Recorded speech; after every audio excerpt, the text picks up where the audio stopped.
Church. This week we're in 2 Corinthians, and I have a few thoughts from 2 Corinthians 5, verses 1 through 5.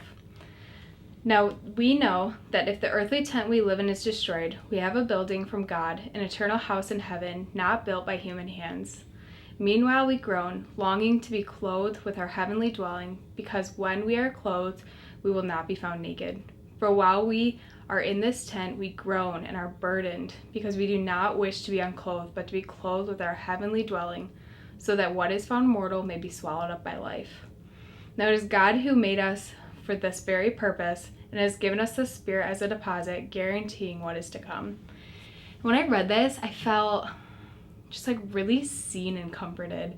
And I feel like all of us, to some extent, can really relate to this groaning, especially with all the climate that's happening right now, with racial injustice, social injustice, poverty, a pandemic, and the list goes on and on and on of things that we just know aren't right here.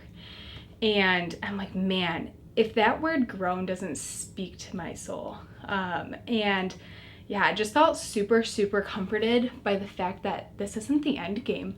God has made this heavenly dwelling for us where that groaning will be no more.